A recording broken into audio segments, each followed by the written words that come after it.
नमस्ते प्यारे दोस्तों, स्वागत है आप सभी का हमारे YouTube चैनल में। तो देखिए हमने कौन से चैप्टर की शुरुआत की है, तो हमने शुरुआत की है चैप्टर नंबर 3 की। और इसमें हमारे कितने लेक्चर्स कंप्लीट हो चुके हैं, तो 2 लेक्चर्स हमने कंप्लीट कर लिए हैं। और अभी ये जो आप लेक्चर देख रहे हो दोस्तों, ये है हमारा लेक्चर नंबर 3। ठीक है, तो पिछले 2 लेक्चर्स में हमने क्या क्या देखा है, चलिए आपको बता देती हूँ। तो फर्स्ट लेक्चर में हमने देखा था इसका इंट्रोडक्शन, फिर सेकेंड में हमने देखा था दोस्तों क्वार्टाइल्स के बारे में, क्वार्टाइल क्या होता है, और हमने उसके क्वेश्चन भी सॉल्व किए थे। अब यहाँ पर इस लेक्चर नंबर 3 में हम समझने वाले हैं किसके बारे में दोस्तों, तो यहाँ पर हम बात करेंगे डेसाइल्स की। ठीक है, कि ये डेसाइल्स क्या होते हैं और इसके क्वेश्चंस को कैसे सॉल्व किया जाता है। तो चलिए फिर इस वीडियो को हम शुरू करते हैं। तो आइए समझते हैं डेसाइल्स के बारे में। तो देखो स्टूडेंट, अगर मैं आप लोगों को बताऊं तो ये जो डेसाइल है ना, ये क्या करता है, जैसे हमने देखा था, देखो सबसे पहली बात, मीडियन हमारे डेटा को 2 इक्वल पार्ट्स में डिवाइड करता है। फिर हमने बात की थी ये क्वार्टाइल की। क्वार्टाइल क्या करता है, जो हमारा डेटा होता है उसको डिवाइड करता है 4 इक्वल पार्ट्स में, यानी कि 4 इक्वल पार्ट्स में। ठीक है, वैसे ही जो हमारा डिसाइल्स है ना दोस्तों, ये भी क्या करता है, ये भी डेटा को ना इक्वल पार्ट्स में ही डिवाइड करता है। लेकिन कितने इक्वल पार्ट्स में डिवाइड करता है, तो 10 इक्वल पार्ट्स में डिवाइड करता है। कितने, 10 इक्वल पार्ट्स। ठीक है, जैसे देखो, अब ये मेरा मान लीजिए पूरा डेटा है ना, ये क्या है, मेरा पूरा डेटा है। अब मुझे क्या करना है दोस्तों, इसको डिवाइड करना है 10 इक्वल पार्ट्स में। तो मुझे कितने कट लगाने पड़ेंगे बताइए। चलो यहाँ पे कट लगाते हैं और फिर समझते हैं। तो एक कट मैंने यहाँ पे लगाया, उंगलियां निकालते जाओ, फिर ये दूसरा है ना, फिर ये तीसरा। तो देखो यहाँ पे कितने पार्टीशन बनते जा रहे हैं। देखो ये पहला, ये फर्स्ट, सेकेंड, थर्ड, फिर यहाँ पे ये 4th पार्ट, ये हो गया हमारा 5th पार्ट। ठीक है, ये हो गया 6th पार्ट, उसके बाद ये 7th, फिर ये 8th, और ये हो गया हमारा 9th वाला पार्ट, और ये बचा हुआ 10th वाला पार्ट। ठीक है, तो आप देख सकते हो हमने क्या किया, ये जो हमारा पूरा डेटा था इसको हमने 10 इक्वल पार्ट्स में डिवाइड कर दिया है। आप बोलेंगे 10 कैसे है, तो देखो ना, काउंट करो। ये देखो 1, ये हो गया हमारा 2, फिर उसके बाद ये हो गया बच्चे 3, आप देख सकते हो ये 4th पार्ट हो गया, ये 5th पार्ट, ये 6th पार्ट, ये 7th, ये 8, और ये हो गया 9th, और ये हो गया हमारा 10th पार्ट। यानी कहने का मतलब क्या है कि अगर हमें डेटा को 10 पार्ट में डिवाइड करना है तो कितने कट लगाने पड़ेंगे, तो हमें टोटल 9 कट्स लगाने पड़ेंगे। काउंट करो, ये 9 है। ठीक है, यानी यहाँ से आपको एक बात पता चल जाएगी कि डेसाइल्स कितने होते हैं। तो डेसाइल्स होते हैं बच्चों 9। कितने होते हैं, 9 होते हैं। जैसे ये जो पहला वाला है ना, इसको हम कहेंगे डिसाइल 1, यानी कि D1। फिर ये हो जाएगा हमारा D2, ये हो जाएगा बच्चे हमारा D3, फिर उसके बाद ये D4 होगा, D5 होगा, और ऐसे करके ये कहाँ तक जाएगा। देखो ये D6, ये हो गया D7, फिर यहाँ पर D8 हो गया, और ये हो गया दोस्तों D9। यानी कि 9 क्या होते हैं, डिसाइल्स होते हैं। क्वार्टाइल्स कितने होते हैं, तो 3 होते हैं, Q1, Q2, Q3। और डिसाइल्स कितने होते हैं भाई, 9 होते हैं। समझ में आया, चलो यहाँ तक बात समझ में आ गई। अब चलो हम चलते हैं हमारी टेक्स्ट बुक में और देखते हैं कि इसके बारे में कौन कौन सी चीजें इसमें लिखी गई हैं। थोड़ा हम पढ़ते हैं और फिर इसको समझने की कोशिश करते हैं। तो देखिए दोस्तों, सबसे पहले इसका मीनिंग दिया गया है, तो मीनिंग हम समझेंगे। डिसाइल्स क्या करता है, तो देखो deciles are values data, values of data which divide the whole set of observations into 10 equal parts. यानी कि डिसाइल्स क्या करता है, जो हमारा डेटा रहता है उसको 10 इक्वल पार्ट्स में डिवाइड कर देता है। ठीक है, और कितने डिसाइल्स होते हैं, तो 9 होते हैं। देखो यहाँ पे लिखा है कि देयर आर 9 पॉइंट्स, है ना, 9 कट हमने लगाए थे ना, तो वही बोला गया है। कौन कौन से होते हैं भाई, देखो D1, D2, और यहाँ से लेकर के पूरा D9 तक, D3, D4, D5, D6, D7, D8, D9। ठीक है, यहाँ तक होते हैं, इतना बात ध्यान रखिएगा। ठीक है, और सुनिए, अगर हमें क्या करना होता है, डिसाइल्स निकालना होता है, तो हम डेटा को जनरली क्या करते हैं बच्चे, असेंडिंग ऑर्डर में अरेंज करते हैं। जैसे हम क्वार्टाइल में क्या करते थे कि डेटा को पहले असेंडिंग ऑर्डर में अरेंज करो और तब जाके क्वेश्चन सॉल्व करो, वैसे ही हमें यहाँ पर भी करना है। पहले हम डेटा को असेंडिंग ऑर्डर में अरेंज करेंगे और तब जाके फर्दर क्वेश्चन को सॉल्व करेंगे। ठीक है, तो यहाँ पे अगेन हमें क्या करना है, पहले तो फॉर्मूले हम फटाक से देख लेते हैं। तो ये फॉर्मूले जो है ना दोस्तों, मैं आपको बता देती हूँ, परसेंटाइल, क्वार्टाइल और ये डिसाइल्स, तीनों के फॉर्मूले ना लगभग सेम टू सेम है, बस एक डिफरेंस आता है उसमें। कौन सा डिफरेंस आता है वो मैं एकदम लास्ट लेक्चर में आपको बता दूंगी। ठीक है, लेकिन फिर भी अभी भी बता रही हूँ, सुनो, और लास्ट में ना तीनों को कंबाइन करके समझा दूंगी कि फॉर्मूले में क्या डिफरेंस है। ठीक है, तो देखो जैसे यहाँ पर अगर मान लीजिए इंडिविजुअल डेटा दिया गया है, तो उसके लिए कौन सा फॉर्मूला यूज होता है, इंडिविजुअल डेटा और डिस्क्रीट डेटा के लिए, तो ये वाला फॉर्मूला यहाँ पर यूज होता है बच्चों। ठीक है, तो ये वाला फॉर्मूला क्या है, इसमें है क्या, तो देखो यहाँ पे लिखा है DJ, जे फॉर क्या, वही मतलब जे यानी नंबर हो सकता है 1 2 3 4 5 6 7 8 9 तक। देखो यहाँ पे लिखा है जे फॉर क्या हो गया, 1 2 3 4, यानी मान लीजिए अगर आपसे बोला गया D2 निकालो, तो यहाँ पे जे का वैल्यू क्या हो जाएगा, D2 हो जाएगा। ठीक है, अगर आपसे बोला कि डिसाइल 5 निकालो, तो जे का वैल्यू क्या हो जाएगा, 5 हो जाएगा। ठीक है, फिर विच इज इक्वल टू, यहाँ पर क्या आता है दोस्तों, यहाँ पे j आता है, फिर ब्रैकेट के अंदर n+1/10, यहाँ पर आता है 10। देखो क्वार्टाइल में यहाँ पे क्या हुआ करता था, 4 हुआ करता था, लेकिन अभी डेसाइल में यहाँ पे 10 लिखने का, फिर यहाँ पे ऑब्जर्वेशन। तो ये इंडिविजुअल डेटा का फॉर्मूला है, याद रखना।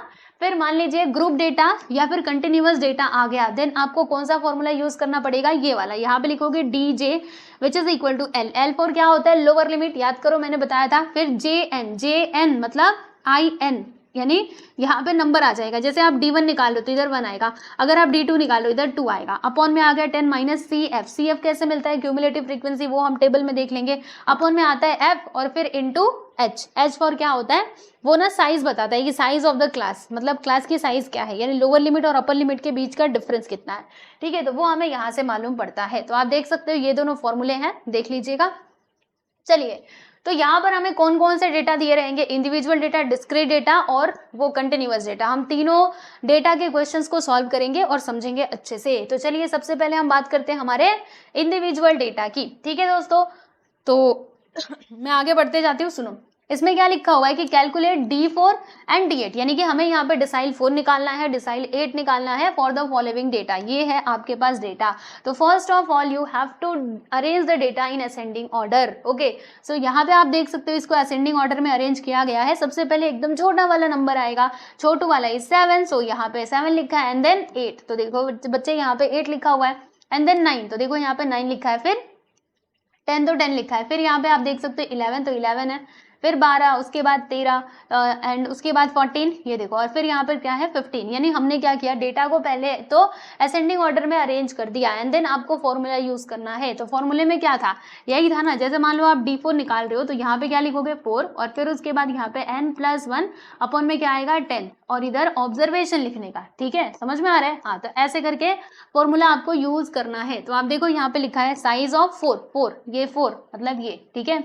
फिर n+1 अपॉन 10th ऑब्जर्वेशन। अभी n का वैल्यू क्या होगा, ये तो इन लोगों ने लिखा ही नहीं है, पर कोई बात नहीं, हम लिख लेते हैं। अगर नहीं लिखा है तो हम लिख लेते हैं। देखो बताओ n का वैल्यू यहाँ पर कितना होगा, तो नंबर ऑफ ऑब्जर्वेशन कितने काउंट करते हैं, 1 2 3 4 5 6 7 8 9 10, यानी कि यहाँ पे नंबर ऑफ ऑब्जर्वेशन है हमारे पास 10 है कि 9 है, यहाँ पे 9 लिखा हुआ है, 9 है क्या, रुको, 1 2 3 4 5 6 7 8 9, ओ सॉरी, यहाँ पे देखो हमारे पास नंबर ऑफ ऑब्जर्वेशन कितने हैं भाई, 9 है, ठीक है। तो फिर इन लोगों ने यहाँ पे देखो फॉर्मूला यूज कर लिया है D4 which is equal to क्या आएगा, साइज, देखो साइज ऑफ 4, फिर ये n की जगह पे 9+1 अपॉन 10th ऑब्जर्वेशन। फिर 9+1 करोगे तो देखो ऐसे है 4, और यहाँ पे 9+1 करोगे तो 10 अपॉन 10th ऑब्जर्वेशन, ऐसे करके आएगा, बराबर। फिर क्या होगा बच्चे, बोलना जरा, देखो यहाँ पे 4 लिखा, फिर ये 10 से 10 कट, यानी कि 1 आएगा, 4 1 से क्या होता है 4, यानी कि हमें मिलता है इधर 4th ऑब्जर्वेशन। तो आप क्या करोगे, अब ज्यादा सोचने की जरूरत नहीं है, आप जाओगे इधर डेटा में जिसको आपने असेंडिंग ऑर्डर में अरेंज किया था, इसमें देखोगे कि 4th नंबर पे कौन सा ऑब्जर्वेशन है। चलो काउंट करो, 1 2 3 4, ये हो गया है ना। 4th नंबर पे क्या है बच्चे, 10 है, यानी कि यही आपका क्या हो जाएगा, यही आपका हो जाएगा डिसाइल 4, ठीक है। तो देखो यहाँ पे लिखा है ना D4 which is equal to 10, क्योंकि 4th ऑब्जर्वेशन आया था, देखो साइज ऑफ 4th ऑब्जर्वेशन, तो 4th ऑब्जर्वेशन क्या है 10 है ना, तो इसीलिए आपका D4 क्या हो जाएगा बच्चे, वो आपका 10 हो जाएगा, ठीक है। तो हमें D4 निकालना था, इसके साथ साथ D8 निकालना था। चलो अब D8 का कैलकुलेशन हम बिना देखे करेंगे, मतलब उधर नहीं देखेंगे, आओ हम अपने मन से करते हैं। चलो मुझे बताओ, अगर आपको D8 निकालना है देन क्या लिखोगे, यहाँ पे लिखोगे 8, फिर n+1 अपॉन 10th ऑब्जर्वेशन, यहाँ पे OBS मैंने लिख दिया, ठीक है। फिर क्या होगा, देखो यहाँ पे 8 और n का value is 9+1 upon 10th observation, बराबर। ओके, फिर क्या होगा, देखो 8 इंटू 9+1 करेंगे तो 10, इधर 10 और 10th ऑब्जर्वेशन ये भी लिख दिया। अब क्या होगा, 10 से 10 कैंसिल, यानी कि इधर आएगा 8 1 जा 8, 8th ऑब्जर्वेशन, ठीक है। अब आप क्या करोगे, इधर देखोगे कि 8th ऑब्जर्वेशन यहाँ पर कहाँ पर है, मतलब 8वें नंबर पे कौन सा वैल्यू है। चलो देखते हैं, 1 2 3 4 5 6 7 8, यानी कि 14, मतलब आपका जो D8 है ना, डिसाइल 8 क्या हो जाएगा बच्चे, ये हो जाएगा हमारा 40, ठीक है। तो ये है आपका करेक्ट आंसर। देखो इसमें यही लिखा होगा, देखो यहाँ पर है ना, कैलकुलेशन ऑफ D8, देखो किया है D8 का कैलकुलेशन, और हमें क्या मिला है, हमें मिला है 14, समझ आया। चलो तो ये तो हो गया। अब मान लीजिए अगर पॉइंट में आ गया तो तब क्या करोगे? तो चलो पॉइंट वाला भी हम समझ लेते हैं। पॉइंट में आ गया मतलब ऐसा कुछ आ गया, जैसे 8.8 करके आया है ना? तो अब क्या करना होगा? तो आओ देखते हैं। क्वार्टाइल में भी हमने इस टाइप के क्वेश्चन सॉल्व किए थे, यहाँ पे भी थोड़ा समझ लेते हैं। जैसे वहां पे कर रहे थे वैसे ही इधर भी करना है, डोंट वरी, चिंता मत करो। तो आपके सामने ये रहा क्वेश्चन, हमें यहाँ पे D8 कैलकुलेट करना है from the given data. So first of all ascending order में डेटा को अरेंज कर दो, बिना ज्यादा सोचे विचारे उसको असेंडिंग ऑर्डर में अरेंज कर दो। लो भाई, हमने इसको असेंडिंग ऑर्डर में अरेंज कर दिया। सबसे पहले छोटू वाला नंबर लिखा विच इज 11, देन 12 लिखा, 13, 14, 15, 16, 18, 16, 17 आएगा। देखो 16 + 17 फिर 18, 19 और 20, ये इस प्रकार से हमने कर दिया। फिर नंबर ऑफ ऑब्जर्वेशन कितने काउंट कर लो, 1 2 3 4 5 6 7 8 9 और ये 10, यानी कि नंबर ऑफ ऑब्जर्वेशन है बच्चे हमारे 10। ठीक है, फिर उसके बाद हम ना यहाँ पे फॉर्मूला यूज करेंगे। अब क्योंकि हम D8 निकाल रहे हैं ना, तो D8 निकालने के लिए फॉर्मूला क्या होगा, यहाँ पर आएगा साइज ऑफ 8 फिर n + 1/10 ऑब्जर्वेशन, फिर n की जगह पे आप 10 रखोगे प्लस 1/10, इधर आ जाएगा 11/10। तो अब देखो यहाँ पे आपको मिला है 8 और इधर है दोस्तों 11/10। तो जब ये 11/10 को आप सिंप्लीफाई करोगे ना, तो आपको यहाँ पर क्या मिलेगा भाई, आपको ये 1.1 मिलेगा, क्योंकि देखो इधर 0 है ना, तो 0 हटाएंगे तो यहाँ पे पॉइंट आ जाएगा, यानी कि 1.1 आएगा। फिर इन दोनों का मल्टीप्लाई करोगे तो क्या आएगा, 8.8 आएगा। तो देखो यहाँ पे लिखा हुआ है, कहां पर लिखा है, ये देखो साइज ऑफ 8.8 ऑब्जर्वेशन, आप लोग देख सकते हो। ठीक है, अब ये देखो भाई, ये तो हमारा पॉइंट में आ गया। अगर बस आता 8th ऑब्जर्वेशन तो हम इधर से काउंट करते और 8वें नंबर पे जो आ रहा है उसको हम ला करके लिख देते, लेकिन यहाँ पे तो ऐसा कुछ है नहीं, यहाँ पर है 8.8। तो जब भी ऐसा पॉइंट में आए ना, तो हमें होल नंबर और पॉइंट वाले नंबर को अलग करके लिखना है। देखो भाई ऐसे आपको बता रही हूँ, सुनो ध्यान से, क्या करना है सुनिए। पहले आप लिखोगे साइज ऑफ 8th ऑब्जर्वेशन, 8 को अलग कर देना। आप बताओ मुझे कि अगर मैं 8 और ये 0.8 को अलग करूंगी तो 8 अलग हो जाएगा और फिर बचेगा क्या, 0.8। तो देखो यहाँ पे 0.8 लिखना और बीच में साइन लगाना है प्लस का, तो यहाँ पे 0.8 लिखोगे और फिर उसके बाद ब्रैकेट लगाना, करली ब्रैकेट नहीं, इसको कौन सा ब्रैकेट कहते हैं, है ना, तो ये वाला ब्रैकेट लगाना। और इसमें आप क्या करोगे, देखो जैसे इधर लिखा था 8th ऑब्जर्वेशन, तो 8 के बाद जस्ट मतलब 8 के जस्ट बाद कौन सा ऑब्जर्वेशन आता है, 9th ऑब्जर्वेशन आता है ना।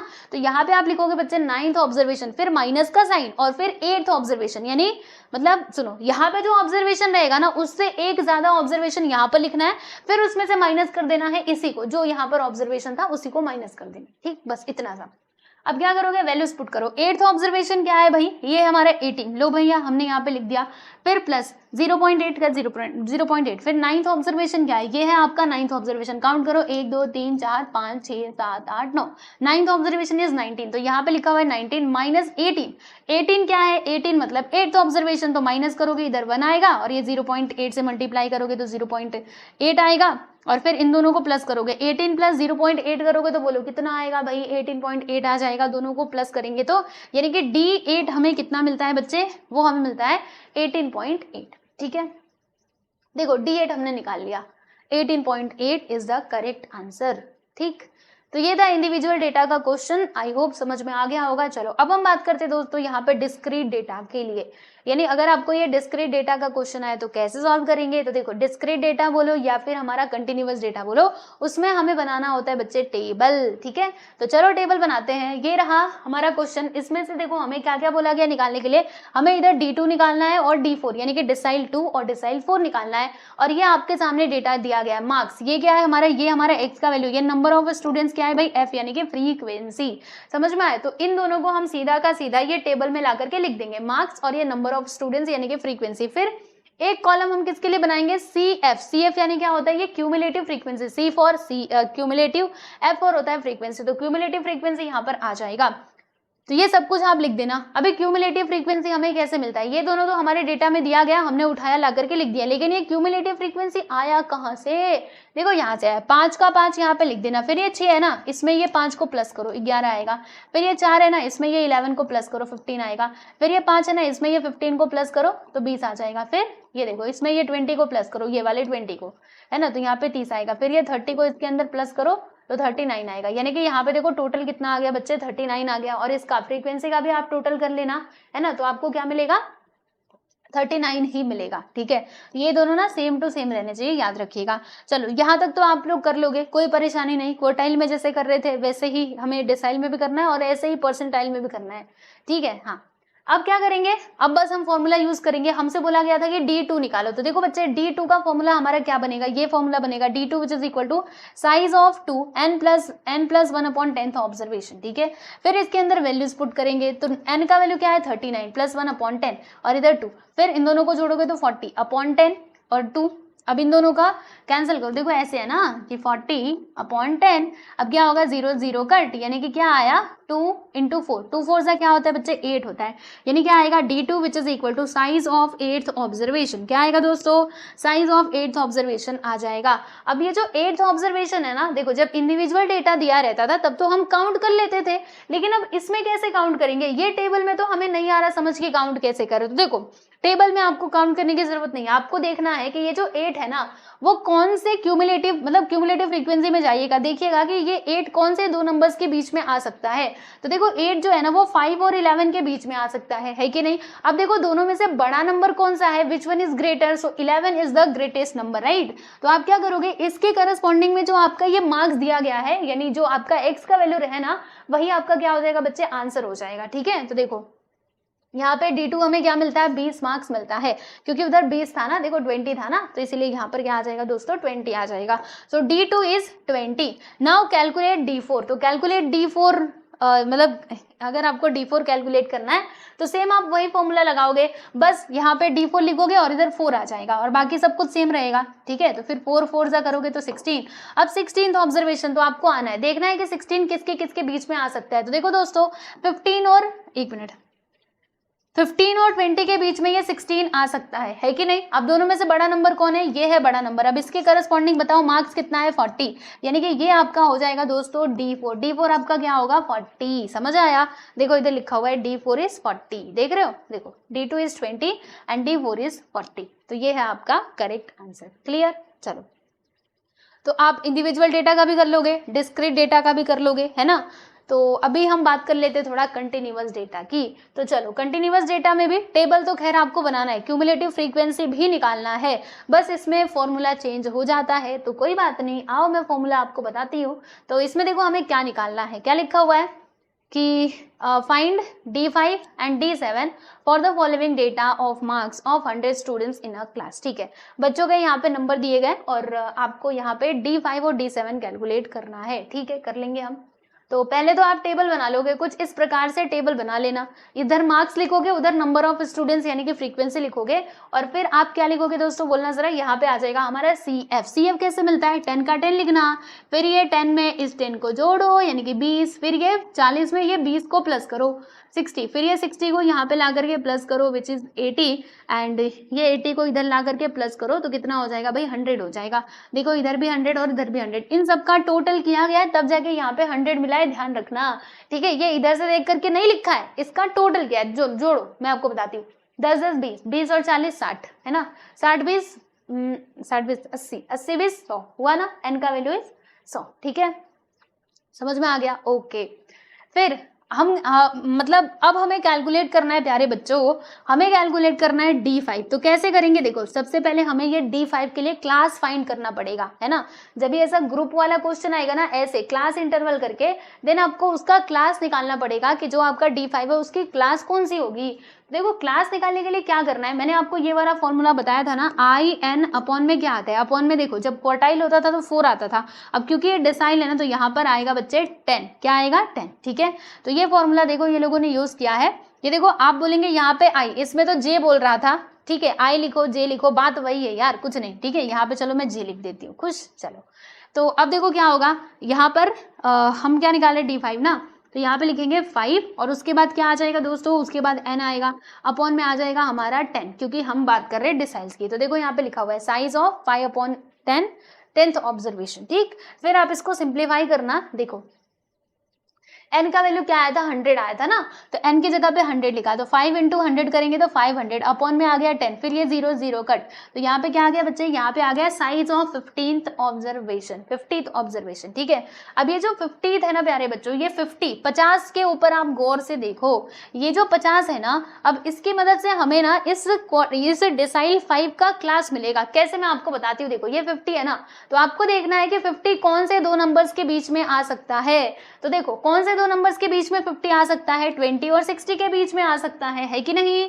देखो भाई इन दोनों के बीच में आ सकता है। अब दोनों में से बड़ा नंबर कौन सा है, विच वन इज ग्रेटर? तो 60 इज ग्रेटर नंबर। तो ये जो आप देख रहे हैं ना, ये आपका क्लास हो जाएगा। किसका क्लास होगा? D5 का क्लास हो जाएगा। ठीक है, तो देखो यहाँ से हमें L भी मिलेगा, सब कुछ मिलेगा। देखो ये हमारी क्लास है ना, तो इसमें लोअर लिमिट क्या है बच्चे? ये अपर लिमिट है, ये लोअर लिमिट है। तो L का वैल्यू हमारे पास 20 आ गया, और ये जो आप देख रहे हैं ये आपका फ्रीक्वेंसी यानी कि F हो जाएगा, और इसके जस्ट ऊपर जो आप देख रहे हैं ना, ये आपका CF होगा। और बाकी बचता है बच्चे H। H हमारा क्या होता है? तो difference between lower limit and upper limit, यानी कि जो हमारा क्लास है ना उसका साइज क्या है। तो देखो 20 और 30 के बीच में अंतर कितने का है? 10 का अंतर है, यानी कि H का वैल्यू आपका क्या हो जाएगा दोस्तों? 10 हो जाएगा। और फिर क्या? फिर फॉर्मूला लगा दो। अरे देखो ये होगा हमारा formula D5 which is equal to, क्या लिखोगे? पहले L आता है, L प्लस फिर ब्रैकेट के अंदर क्या आता है, यहाँ पे हमें लिखना होता है, यहाँ पे ऐसे आता है ना कि इधर N और फिर इधर I हम लिखा करते थे। तो अब देखो यहाँ पे इसका वैल्यू क्या है? 5, तो 5/5n/10 फिर माइनस CF, और अपॉन में क्या आता है दोस्तों? F आता है। ठीक है, फिर ब्रैकेट क्लोज और यहाँ पे H। ठीक है, तो ये होता है फॉर्मूला। अब इसमें सारे वैल्यूज को पुट कर दो and then you will get the answer. तो चलो हम आंसर थोड़ा निकालते हैं। यहाँ पे देखो पूरा सॉल्यूशन दिया गया है बहुत अच्छे से। D5 which is equal to L plus 5n/10 minus CF, है ना, ये यहाँ पर आएगा। फिर क्या? फिर उसके बाद वैल्यूज पुट करेंगे। n का वैल्यू है 100। ठीक है, फिर ये CF मैंने आपको बताया था 20, है ना, बताया था कि नहीं? 20 था ना CF, एक बार मैं जरा देख लूँ। यस, CF हमारा 20 था। ठीक, देखो क्लास इन लोगों ने वही बोला है जो मैं आपको बता रही थी। देखो क्लास हमारा क्या होगा? ये होगा 20 to 30, तो यहाँ से L मिल जाएगा, ये F मिलेगा 40, CF is this and this. ठीक है, फिर इसके अंदर वैल्यूज पुट करेंगे। L का वैल्यू इज 20, फिर यहाँ पर ये पुट किया एंड देन इसको सॉल्व करेंगे। मैं जरा आपको ये कैलकुलेशन करके बता देना चाहती हूँ। सुनो, मैं ये कैलकुलेशन कर रही हूँ। यहाँ पे लिखा 20 प्लस ये देखो 5 × 100 करेंगे, तो यहाँ पे 500 अपॉन में 10 माइनस 20, नीचे आ गया बच्चे 40 इंटू 100 नहीं 10। ठीक है, फिर क्या करोगे? इधर 0 से 0 कट, इधर बचता है 50, 50 माइनस 20 करोगे तो यहाँ पर आ जाएगा दोस्तों 30। क्या आएगा? 30, है ना, 30/40 इंटू 10। अब क्या होगा? 0 0 को काट दो, है ना, ये हो जाएगा। और थोड़ा हम नीचे चलते हैं। देखो यहाँ पे पूरा ये लोगों ने सॉल्व किया हुआ है, बिल्कुल भी टेंशन मत लो। ये सब कुछ क्या है, मैं सब ये यहाँ पे अलग कलर कैसे हो गया, चलो कोई बात नहीं। क्या था? 20 प्लस यहाँ पर कितना आया था? 50 माइनस 20 करेंगे तो 30/40 इंटू 10, ऐसे करके आया था ना। अब इसको हम कैसे सॉल्व करें? तो आपको सॉल्व करने के आपके पास कई तरीके हैं। या तो आप ऐसे 0 0 को कैंसिल कर दो, फिर इन दोनों का मल्टीप्लाई करो, या फिर आप क्या कर सकते हो, हाँ चलो ऐसे भी कर सकते हैं। यहाँ पे मैंने 0 0 काट दिया, 3 का मल्टीप्लाई 10 में करेंगे तो 30 अपॉन में आ गया 4। अब इसको डिवाइड करो, तो डिवाइड करोगे तो कितने बार में जाएगा? 4 7 28, फिर इसमें 2 बचेगा, पॉइंट लगा करके 0 बढ़ा देंगे, और 4 5 20। अब इन दोनों को प्लस करो तो कितना आएगा दोस्तों? 27.5, यानी कि D5 हमें क्या मिलता है दोस्तों? 27.5 मिलता है। समझ में आया? तो इन दोनों को जोड़ देंगे, बस बात खत्म। ऐसे ही करना था। बोलो कितना सिंपल था, है कि नहीं? फॉर्मूला आपको याद होना चाहिए। और देखना मैं लास्ट में जो हमारा लास्ट लेक्चर होगा उसमें मैं आपको तीनों फॉर्मूले एक साथ अच्छे से कंपेयर करके समझा दूंगी, और वो आपके दिमाग में जाकर के बैठ जाएगा, देख लेना। ठीक है, चलो यहाँ तक बात समझ में आ गई। अभी देखो इधर कैलकुलेट किया गया दोस्तों D7, तो D7 के लिए भी सेम प्रोसेस चलने वाला है। सबसे पहले हम इसकी क्लास फाइंड करेंगे, एंड फॉर क्लास आपको ये फॉर्मूला यूज करना पड़ेगा। D7 which is equal to, क्या लिखोगे? 7n/10th observation. ठीक है, तो 7n का वैल्यू क्या है? 100/10, तो 700/10, 0 0 कट, यानी कि कितना आया? 70th observation. ठीक है, अभी जो 70th है ना दोस्तों, इसकी मदद से हमें मिल जाएगा क्लास। तो चलो देखते हैं कि इसका क्लास क्या होगा। 70 किन दो नंबर्स के बीच में आएगा? तो ये आएगा हमारा 60 to 80 के बीच में। अब इन दोनों में से बड़ा नंबर कौन है? तो ये 80 है बड़ा, यानी कि हमारा जो क्लास है ना बच्चे, वो हो जाएगा 30 to 40, ये हमारा क्लास हो जाएगा। ठीक है, डिसाइल का क्लास हो जाएगा। फिर अब इसकी मदद से आपको L मिल जाएगा, L is 30 and this is your frequency, and इसके जस्ट ऊपर वाला आपका CF होगा, और H क्या होगा? तो difference between upper limit and lower limit which is 10, है ना। 30 और 40 के बीच में डिफरेंस कितने का है? 10 का है ना, तो इसीलिए H का वैल्यू 10 हो जाएगा। बस इतना ही है। अब बाकी इसके अंदर वैल्यूज पुट करो और सिंप्लीफाई करो। चलो मैं आपको सॉल्व करके यहीं पे बता देती हूँ। ठीक है, सारे वैल्यूज आपको मालूम पड़े ना क्या क्या है। अब देखो ध्यान से, फिर उधर आंसर जाकर के चेक भी कर लेना। L का वैल्यू हमें मिलता है दोस्तों कितना? ये देखो 30। CF क्या था? 60, और फ्रीक्वेंसी कितना था भाई? 10। 20 और h तो आपको 10 मालूम ही है। तो देखो हमें D7 कैलकुलेट करना है, तो फॉर्मूला क्या बनेगा, L प्लस यहाँ पे हम क्या लिखेंगे ब्रैकेट के अंदर 7n/10 माइनस CF और फिर नीचे क्या आएगा दोस्तों F और यहाँ पे इंटू 100। चलो वैल्यूज पुट करते हैं। तो L का वैल्यू है 30 प्लस 7n यानी कि 7 इंटू 100/10 माइनस CF कितना है भाई 60, ठीक। और नीचे F फ्रीक्वेंसी कितना है 20 इंटू 100 नहीं सॉरी यहाँ पर 10 आएगा, आई एम सो सॉरी मैंने इधर 100 नहीं लिखा, मतलब वो 10 है क्योंकि H का वैल्यू तो 10 है ना, तो इसीलिए उधर 10 आएगा। फिर यहाँ पे लिखा 30 प्लस यहाँ पे देखो क्या होगा बच्चे 0 0 कैंसिल, यहाँ पे आ जाएगा 70 माइनस 60/20 इंटू 10। फिर क्या करोगे यहाँ पे लिखोगे 30 प्लस 70 माइनस 60 करोगे तो 0 में 0 गया 0, इधर आ गया 10 10/20 इंटू 10। फिर क्या करोगे देखो 0 0 कट, दोनों का मल्टीप्लाई करोगे तो यहाँ पर आएगा दोस्तों 30 प्लस 10 1 इंटू 10 करेंगे तो ये आ जाएगा। फिर उसके बाद देखो 30 प्लस 2 5 से क्या होता है 10, यानी कि हमें क्या मिला दोस्तों 35। ओके ओहो ये सब क्या आ गया, रुको रुको रुको चलो भट्टो हटो यहाँ से, रुको मैं इसको हटाती हूँ। चलो हट गया फाइनली। ओके ये सब कुछ क्या आ गया, ओ मुझे यहाँ से इसको हटाना पड़ेगा। रुको 1 मिनट, अब ये हटेगा यहाँ से, ये लीजिए हो गया। ओहो ये तो मैंने पूरा ही साफ कर दिया, लेकिन आपने देखा था ना आंसर कितना आया था 35 आया था, मैंने आपको बताया भी था, ठीक है। वो थोड़ा मेरा हाथ उधर चला गया इसीलिए आ गया था। कितना आया था इसका आंसर 35, यानी कि D7 आपको क्या मिलता है दोस्तों 35 मिलता है। चलो देखते हैं हमने जो किया क्या वो सही है, क्या 35 आ रहा है इसका आंसर। तो 35 देख लेते एक बार। ये देखो 35 आया कि नहीं, तो D7 हमें मिलता है 35। कैसे मिला मैंने आपको बता दिया, पूरा फॉर्मूला आप अच्छे से इसको याद कर लोगे ना, बाकी सारी बातें तो एकदम आसान है आप कर लोगे, ठीक है।